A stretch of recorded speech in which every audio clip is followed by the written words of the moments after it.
and we're going to have a lot of great results. So it's great to have you. Thank you very much. Thank you.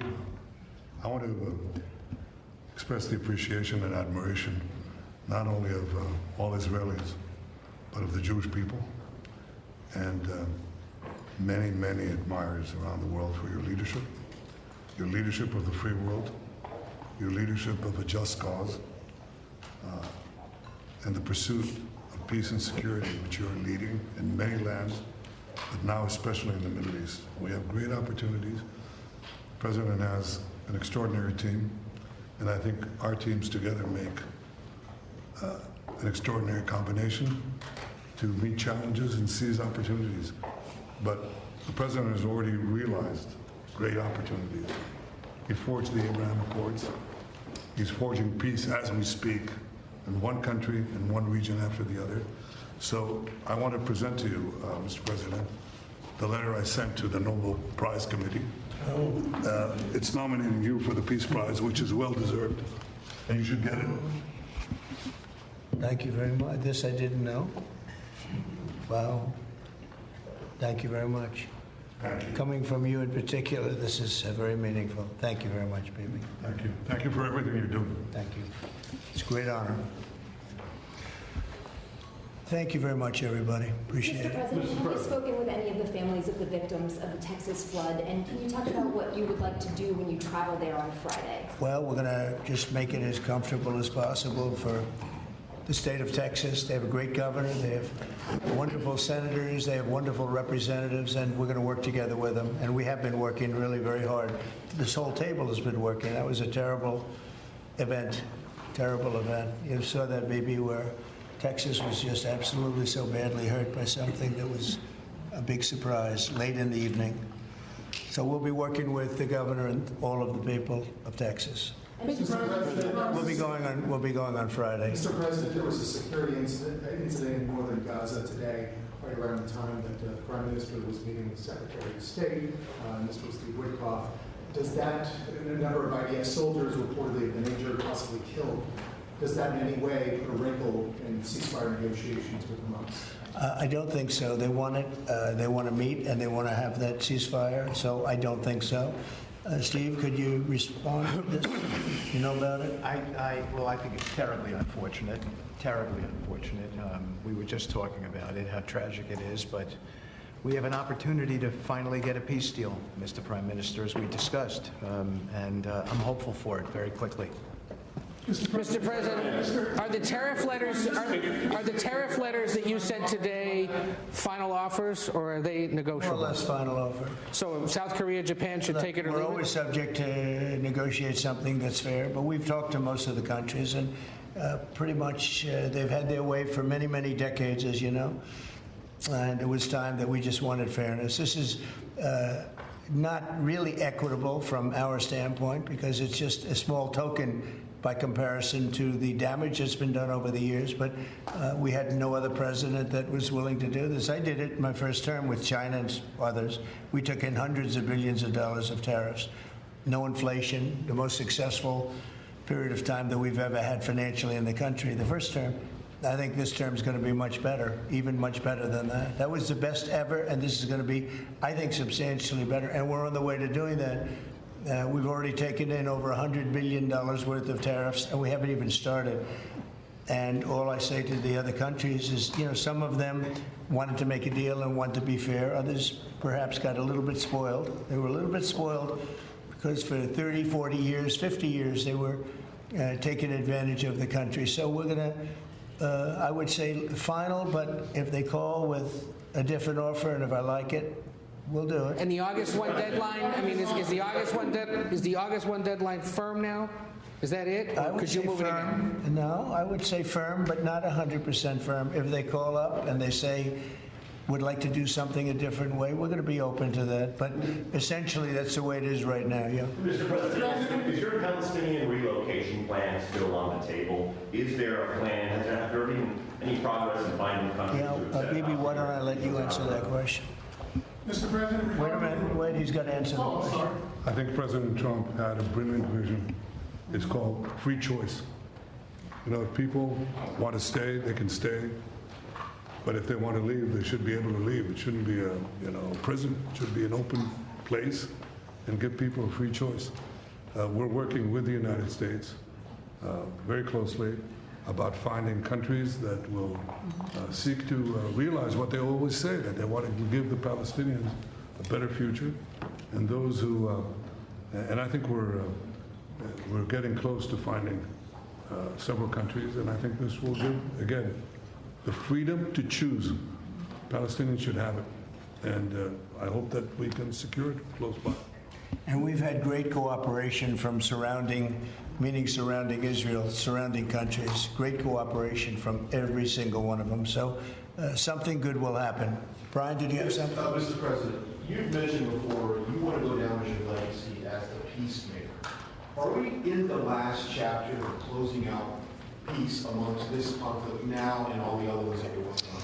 Well, I hope so. Look, we did a job with India and Pakistan and Serbia, Kosovo, and Rwanda, and the Congo, and this was all over the last 3 weeks or so, Marco, right? We did, and others that were ready to fight, and we stopped a lot of fights. I think a very big one, frankly, a very, very big one was India and Pakistan, and we stopped that over trade. We're dealing with India and we're dealing with Pakistan, and we say we're not going to be dealing with you at all if you're going to fight.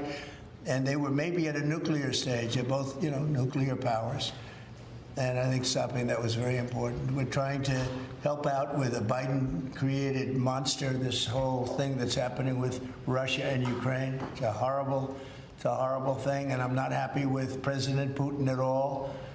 But this is something that would have never happened if I were president. This was a war that was never going to happen. Go ahead, Brian. I was just going to say, how would you address your critics that in the election they said that you would cause the next World War III, when in fact you're solving all the problems? I'm stopping wars. I'm stopping wars. And I hate to see people killed. Like, as an example, Ukraine and Russia, they're not Americans there being killed.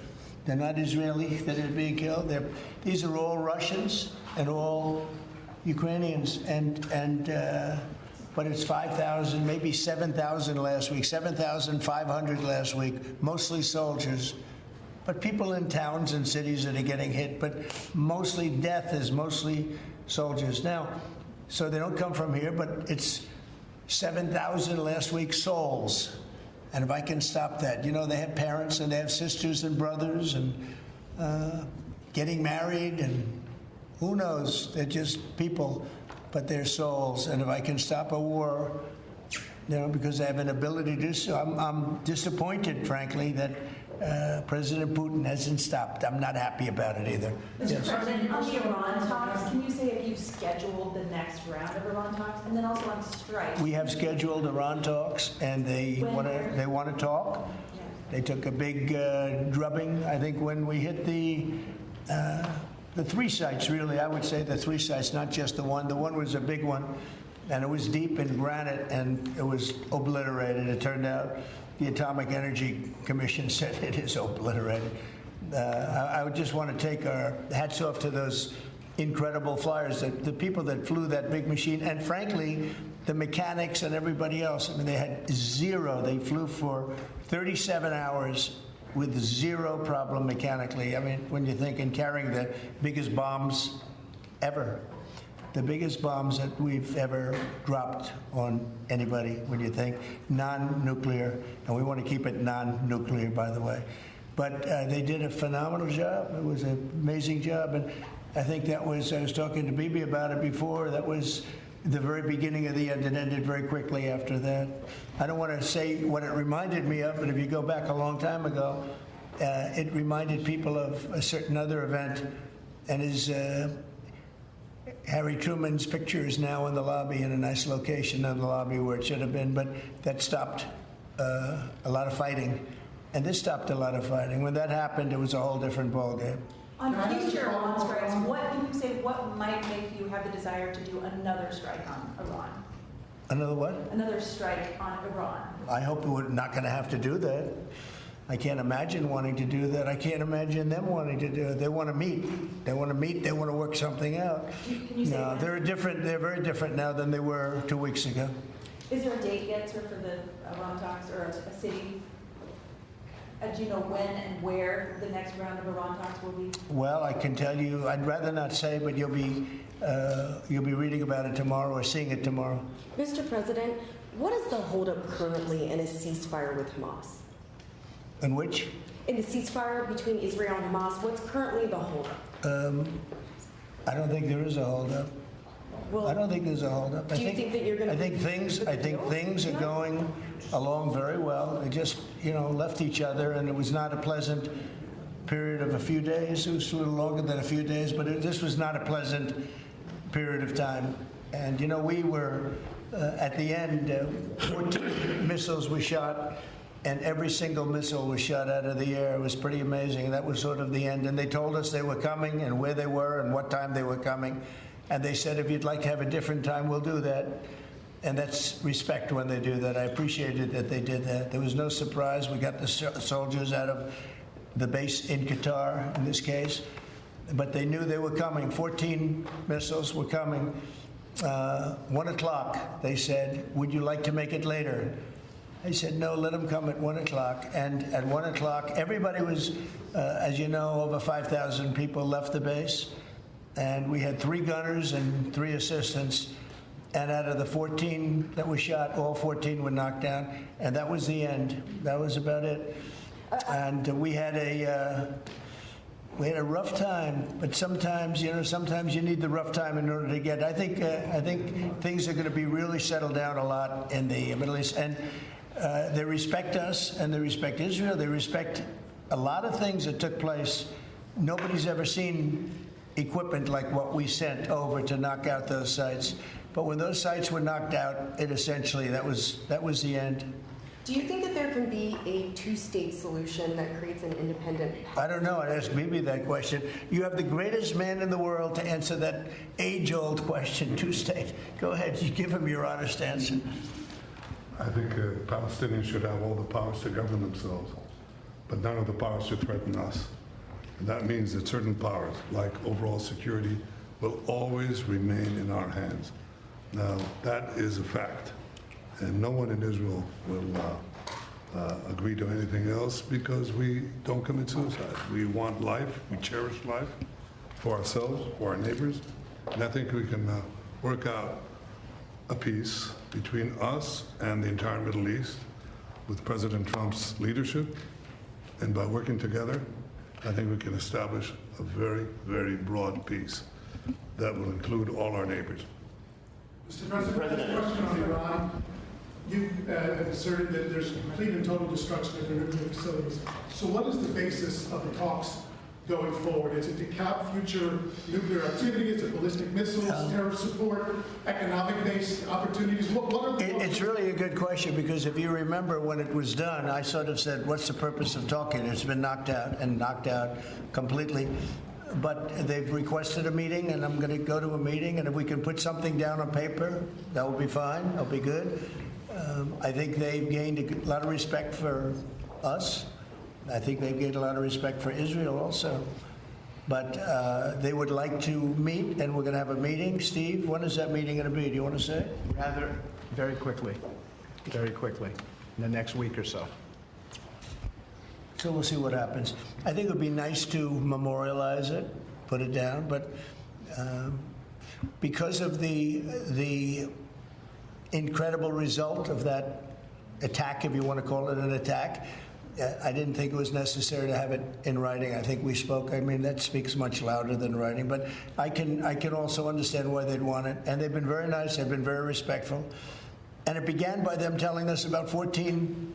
They had to do. You know what 14 represents, right? Do you know what 14 represents? Right? You know that, right? The number of bombs dropped. So it was, representative. We got them all. Yeah, please. Behind you, please. No, you. Oh, me? So this is a question for the Prime Minister. The likely next mayor of New York City, Zoran Mamdani, a Democratic socialist, is a vocal critic of Israel and of yourself, and has said he would arrest you if you came to New York City if he was mayor. Is that something you take seriously, or are you concerned about that? Do you have a response to that? No, I'm not concerned about that. I'll get him out. Look, there's enough craziness in the world, but I guess it never ends. I mean, you have, this is a folly. And it's, it's silly in many ways because it's just not serious. But what is serious is the question I was asked before. After October 7th, people said the Palestinians had a state, Hamas state in Gaza, and look what they did with it. They didn't build it up. They built down into bunkers, into terror tunnels, after which they massacred our people, raped our women, beheaded our men, invaded our cities and our towns and our kibbutzim, and did horrendous massacres, the kind of which we didn't see since World War II and the Nazis, the Holocaust. So people aren't likely to say, let's just give them another state. It'll be a platform to destroying Israel. We'll work out a peace with our Palestinian neighbors, those who don't want to destroy us, and we'll work out a peace in which our security, the sovereign power of security, always remains in our hands. Now, people will say it's not a complete state, it's not a state, it's not that. We don't care. We vowed never again. Never again is now. It's not going to happen again. So we'll see you in New York next year? Oh, well, look, I'm going to come there with the President Trump, and we'll see how do you know who the mayor will be? I don't know that. Do we know that? He's going to be very fine, and who knows, we don't know who the mayor's going to be yet. But this is a communist. He's not a socialist. He's a communist. And he said some really bad things about Jewish people, and he said some really bad things about a lot of people. And I think he's going through a little bit of a honeymoon right now, but he might make it. But, it all comes through the White House. He needs the money through the White House. He needs a lot. He's going to behave. He'll behave. He better behave. Otherwise, he's going to have big problems. But it's a philosophy that this country is not ready for, and it never will be. By the way, we have a man with us who thought this was going to be a very glamorous, easy job. He's the ambassador to Israel, Mike Huckabee, former governor, former everything. I'd say he's a former everything, and respected and loved by everybody. And he loves Israel. He loves the state of Israel, and nobody loves it much more. And he's not Jewish, and he loves Israel. And he wanted to be there. I said, Mike, it could be dangerous. No. Well, at least I was right about that. He was in every bunker you could be in. He was running around from bunker to bunker, but he's still with us, fortunately, and he's done a great job. Would you say a few words, Mike? Just want to say what an honor it is to serve you, Mr. President, and to see a historic horizon that we are looking at in the Middle East. And when the President made his trip to the Middle East, and then he really reached out to the new Syrian government, knowing they needed a partner, and knowing that they could pick the wrong partner. And what the President did, which took us all off guard, but the strategic move in that has set up something that is absolutely historic. And Mr. President, I don't even think you fully comprehend the impact that you're having on the region in a way that is so remarkable. And it was your leadership, your foresight, you did that. When the B-2s went in, the celebration, the sense of partnership that you gave with the Israeli people was so dramatic. But the message was bigger than to Israel. It was a message to the world. America's friends can trust us, but America's foes had better fear us. And that is a message that the President sent to everyone on the planet. And it is a message that will resonate toward a matter of peace, the likes of which I don't think we've ever seen. So thank you. Great job you're doing, too. Thank you. They love you over there. They respect him and they love him. Mr. President. It's very, very interesting. We had the pilots here yesterday, as you know, and they were incredible. And we also had the mechanics. We had a lot of people here that had to do, a lot of people, I think about 170 people that had to do with that incredible journey, a journey that could have been horrible. You remember what happened with Jimmy Carter with the helicopters and all of the problems, and ultimately hostages. We had the exact opposite. Everything was perfect. It worked perfectly. But I didn't realize, I was saying to one, is this something that you felt strongly about? Absolutely, sir. I couldn't wait. I said, better than you, really better you than me. But they couldn't wait. He said, sir, we've been practicing for this mission for more than 20 years. From just after 2000, they've been thinking and practicing to go into that area. I guess you probably know that better than anybody, Pete. they've been looking at going in, but they never had a president that would allow them to do it. And perhaps right, perhaps wrong. I don't know if that's true or not, but I didn't realize they were preparing for that journey from just a little bit after 2000, the year 2000. And I was pretty amazed by that. They knew it. They knew every inch of it. And they came back and they said, we got it better than we ever did in practice. But they've been practicing for more than 20 years. Can you imagine? Yeah. On Ukraine, Mr. President, are you planning to send more weapons to Ukraine? We're going to send some more weapons. We have to. They have to be able to defend themselves. They're getting hit very hard now. They're getting hit very hard. We're going to have to send more weapons. Yeah, defensive weapons primarily, but they're getting hit very, very hard. Very sad. So many people are dying in that mess. Mr. President, the one big beautiful bill now signed into law by you, what would you like congressional Republicans to turn their focus to? All they have to do now is talk about how good it is. The biggest tax cuts ever. No tax on tips, no tax on Social Security, think of it, no tax on overtime. From a business standpoint, the jobs are coming in like we've never seen them before. President, again, real quick, on Iran, in your view, is the war between Israel and Iran over? Or do those talks need to happen before you can? Well, I would say that the best man to answer that is the Prime Minister. But I will tell you that in my view, I hope it's over. Yeah, I think Iran wants to meet. I think they want to make peace, and I'm all for it. Now, if that's not the case, we are ready, willing, and able. But I don't think we're going to have to be. But I think Bibi would answer that question very well. I think the partnership between Israel and the United States, the partnership between President Trump and me, produced a historic victory. It's an incredible victory, actually. It brought the greatest capabilities of the United States that are unmatched with the great capabilities of Israel and the army of Israel, pilots of Israel, soldiers of Israel, and the Mossad. And the combination of these two extraordinary capacities produced a decisive result. It set back the two tumors that were threatening the life of Israel, the nuclear tumor and the ballistic missile tumor, because they were planning to build 20,000 of these things and launch it on a country the size of New Jersey. And no country could withstand that. So what do you do when you have two things that are going to kill you? You have to remove them. With our combined effort, we did. But when you remove a tumor, it doesn't mean that it can't come back. You have to constantly monitor the situation to make sure that there's no attempt to bring it back.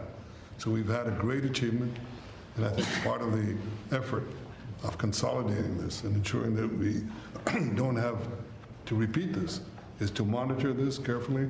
Of course, the President and I are talking about it, our teams are talking about it, but there's no question this is a historic victory, and I think, as was said here today, this has already changed the face of the Middle East. But it's not over in your view. But I think that there is an opportunity here to create a historic expansion of the Abraham Accords, which were themselves an act of history, that deserve a Nobel Prize for the President. But I think the opportunities are much bigger, and I hope, I'd like to believe that Iran would not test our fortitude, because it would be a mistake. And do you believe that regime change is still necessary there? Well, I think it's up to the people of Iran. You do. Mr. Prime Minister, speaking of that, on Syria, the Trump administration was fully supportive of the changes in Syria, backing the new regime there. Obviously, your government more cautious from a security standpoint. Are you comfortable with the pace of change, with the security situation vis-a-vis Syria right now? I think there's an opportunity to explore. I think that everyone understands that the situation has changed. Before that, Iran was essentially running Syria, okay, directly through Hezbollah. Hezbollah has been brought to its knees. Iran is out of the picture. So I think this presents opportunities for stability, for security, and eventually for peace. And I think that's been opened up also by the fact that the President has opened up a channel. So they have something, there's a lot to lose by going back to conflict, and there's a lot to gain by moving towards peace.